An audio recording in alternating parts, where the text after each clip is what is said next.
My name in this story is Emma Carter, and for a long time, winter meant more than cold air and holidays to her. It meant survival. It meant memories that still made her hands shake when she thought about them. And now, it meant joy she once believed she'd never live to see. On a quiet December morning, sunlight slipped through the windows of a small house in northern Vermont. Emma sat on the living room floor with her husband Daniel, watching their twin boys crawl toward the Christmas tree. One of them tried to chew an ornament. The other laughed so hard he fell backward. Emma reached for Daniel's hand, her eyes filling with tears. Not long ago, this moment felt impossible. If this story already has you feeling something, take a second to like this video and subscribe to the channel. It really helps us keep sharing stories like this one. All right, let's go back to where it all began. Years earlier, Emma was just a teenager with a big smile and endless energy. She loved working with kids and dreamed of becoming a kindergarten teacher. But in high school, something strange started happening. Out of nowhere, her heart would flutter, like a bird trapped in her chest. Sometimes it passed quickly. Sometimes it made her dizzy. Doctors told her it was nothing serious. Stress, hormones, too much caffeine. Eventually, the flutters faded and Emma forgot about them. Life moved on. She went to college. She followed her dream and became a preschool teacher. Her days were loud, colorful, and exhausting in the best way. She spent her time tying shoes, wiping tears, and reading the same storybooks over and over again. Then, in her late 20s, everything changed. One afternoon, Emma was walking up a short flight of stairs at school when her heart began racing wildly. It felt like she had just run a marathon. She had to stop and sit down, gasping for air. This time, she knew something was wrong. Tests followed. Long appointments, cold hospital rooms, and finally, a diagnosis that dropped like a stone into her life. A serious heart condition that weakened her heart's ability to pump blood properly. Her heart was enlarged. Too many of its beats were irregular. Emma remembers sitting alone in her car after that appointment, hands on the steering wheel, staring straight ahead. The world felt suddenly fragile. She was placed on medication that helped, but the condition didn't disappear. Every few months, she returned for checkups. Every flutter made her nervous. And this all happened during a time when the world itself felt unsafe and uncertain. Not long after, Emma met Daniel, a quiet, thoughtful engineer who worked in medical technology. They met just before lockdowns began. Their early relationship was built on video calls, long walks 6 feet apart, and deep conversations about fears and dreams. Daniel knew about Emma's heart condition from the start. He never flinched, never pulled away. Instead, he listened. He learned. He stayed. 2 years later, they were married. They both wanted children. Badly. But months passed, then years, and nothing happened. Emma tried to stay hopeful, but each negative test chipped away at her optimism. Eventually, doctors suggested fertility treatments. They tried procedure after procedure. Hope would rise, then crash. 5 attempts, 5 failures. Emma cried in the shower so Daniel wouldn't hear her. Finally, they decided to try IVF. Before moving forward, Emma was sent to a high-risk pregnancy specialist because of her heart. The message was clear and terrifying. If she became pregnant, it would be dangerous. If she carried twins, it could be fatal. So when the embryo transfer worked, Emma was cautious with her joy. She smiled, but fear sat heavy in her chest. Then came the ultrasound. The technician paused longer than usual. Emma noticed the silence. Her stomach tightened. "You're pregnant," the technician said softly. And then, there are two. The room spun. Twins. The word echoed in Emma's head like an alarm. She didn't cry from happiness. She froze. All she could hear was that old warning. This could kill you. That night, Emma lay awake, staring at the ceiling, her hand resting protectively over her stomach. She was terrified to bond with the babies growing inside her. But then something unexpected happened. She was referred to a new medical team at a major hospital in New England.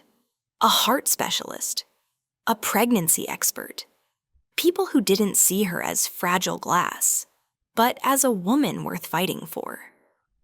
One doctor looked her in the eye and said, "You can do this. We'll watch you closely. You won't be alone." For the first time, Emma allowed herself to breathe. From that moment on, her life became a cycle of appointments. Long drives, scans, heart monitors taped to her chest. She stopped working as her body grew heavier and weaker. Some days, walking to the kitchen felt like climbing a mountain. She ate constantly, trying to nourish two tiny lives. She slept on the couch because stairs were too much.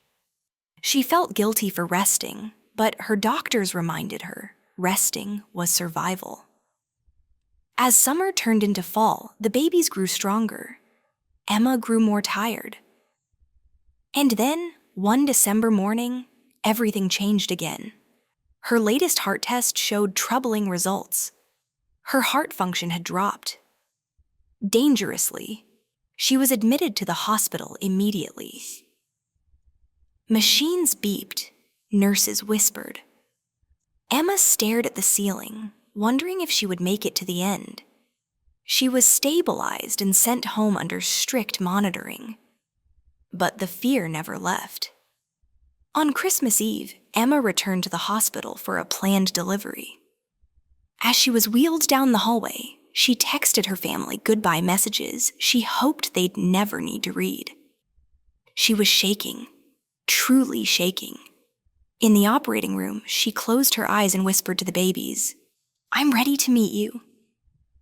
And right here, we're going to pause, because what happened next changed everything. If you've made it this far, thank you for being here. This story gets even more intense, more emotional, and more beautiful. Stick with me. The room was cold. Bright lights hung above Emma like silent witnesses. Her heart was pounding so loudly in her ears that she barely heard the doctors speaking. She felt Daniel squeeze her hand, tighter than ever before. Time slowed down. Emma's thoughts raced faster than her heart monitor. What if this is the moment? What if I don't wake up? What if Daniel leaves this room alone? She wanted to cry, but no tears came. Only fear, raw and heavy. The anesthesiologist spoke calmly, explaining each step, but Emma barely processed the words. She focused on breathing. In, out, in, out. Her entire life had narrowed down to that simple rhythm. Behind the blue curtain, doctors worked quickly. Emma felt pressure, not pain. Seconds felt like hours. Then suddenly, a sound cut through everything. A cry. High-pitched. Strong. Alive. Emma's eyes flew open. "Is that?" she whispered. "Yes," someone said. "Your first baby." Tears streamed down her face instantly. She laughed and cried at the same time, her body shaking. Moments later, another cry joined the first, slightly deeper, just as determined. "Two boys," the doctor announced. Daniel broke down completely. He covered his face, shoulders shaking, years of fear pouring out in one breath. Emma felt something she hadn't allowed herself to feel for months: relief. Both babies were shown to her briefly. Tiny faces, wrinkled skin, small fists clenched like they were already fighting the world. They were real. They were here. And Emma was still here, but the story didn't end there. After the surgery, Emma was moved to a specialized recovery unit.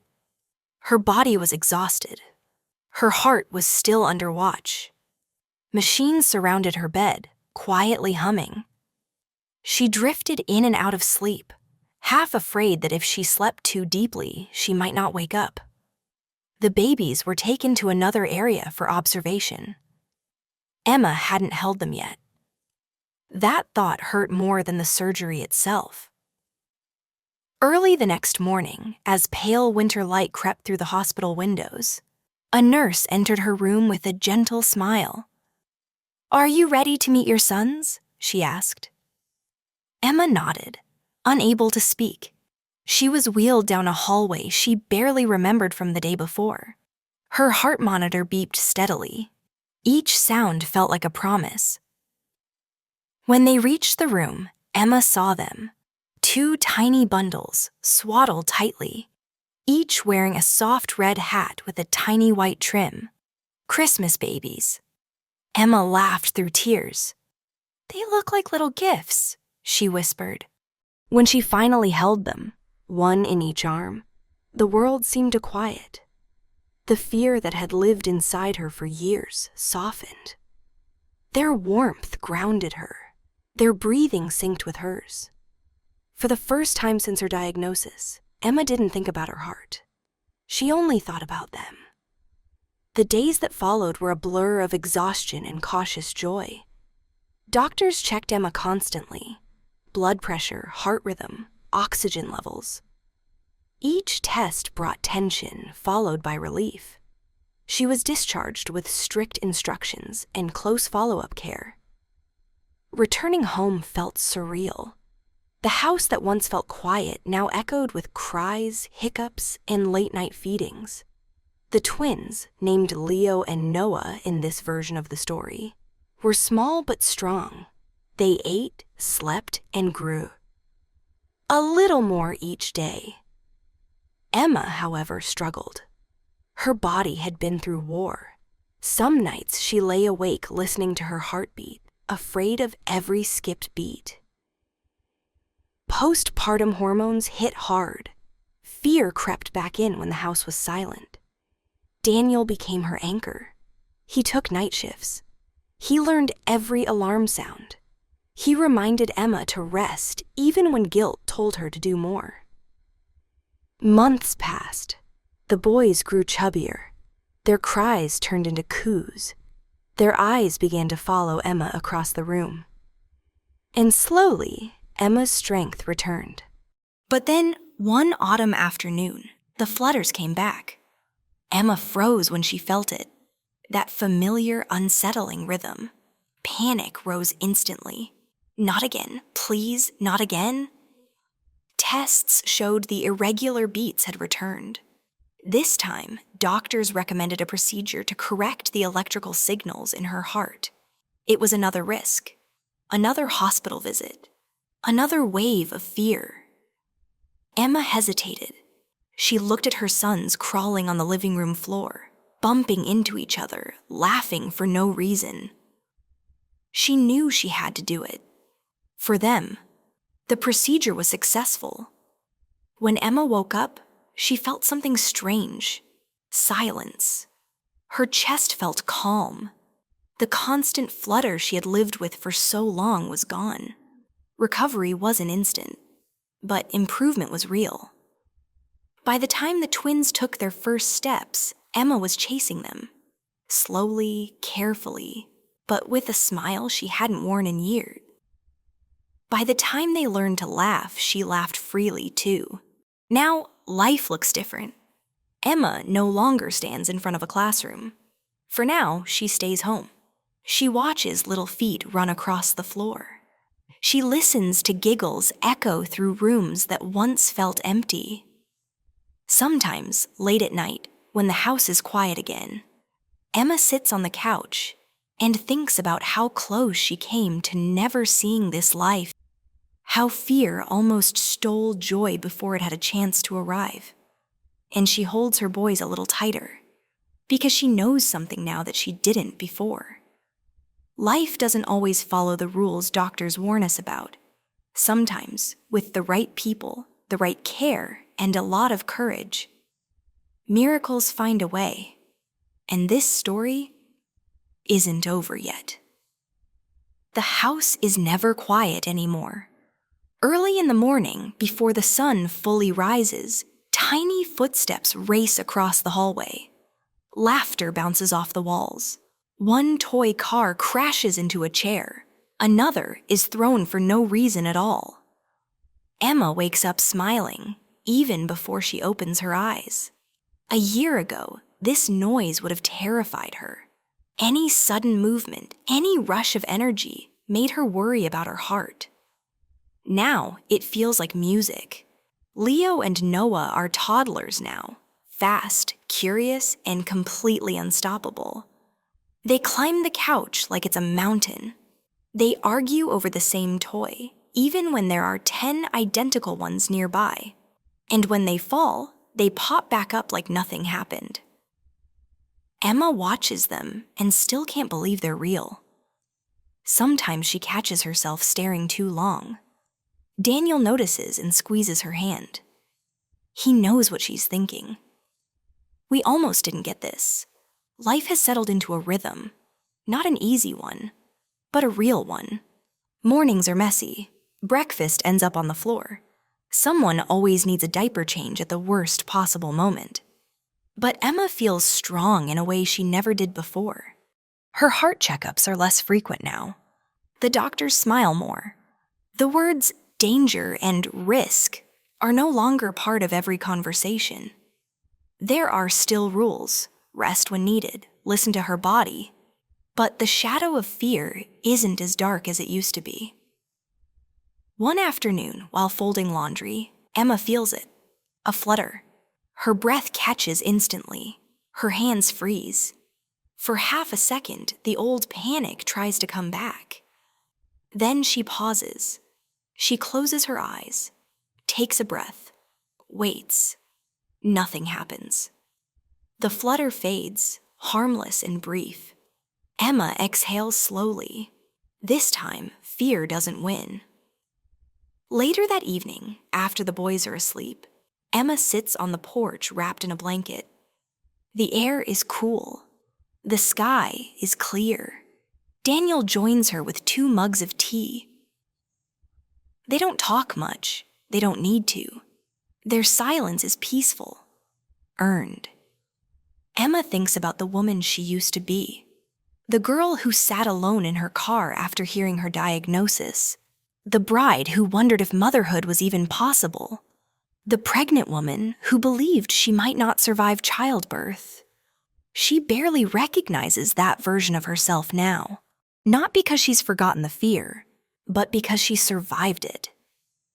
Occasionally, friends ask if she regrets the risk, if she would make the same choice again, knowing how close everything came to falling apart. Emma always answers the same way. She looks at her sons, and she smiles. There are no guarantees in life, she says softly, but love is worth the risk. As winter returns, the house fills with decorations again. Not the careful, quiet kind, but the chaotic kind placed at toddler height. Ornaments disappear. Lights get tugged. The tree leans slightly to one side. Emma laughs instead of fixing it. On Christmas Eve, they celebrate the boy's birthday. There's a small cake. Too many balloons. Leo claps for himself. Noah tries to blow out the candles and fails spectacularly. Emma sits on the floor, just like she did that first year, holding Daniel's hand. She remembers the hospital, the fear, the machines, the prayers whispered in the dark. And then she looks around. This is the ending she never dared to imagine. Later that night, after the house finally goes quiet, Emma checks on the boys one last time. They're tangled in blankets, breathing softly. She kisses each forehead gently. Her heart beats steady and calm. Before turning off the light, she pauses. For a moment, she lets herself feel everything: the fear, the pain, the hope, the miracle. She understands now that strength doesn't mean never being afraid. It means moving forward anyway. And if there's one truth Emma wants the world to know, it's this: sometimes the road that scares you the most leads you exactly where you are meant to be. Thank you for watching. If you enjoyed this story, please give it a thumbs up and share it with your friends.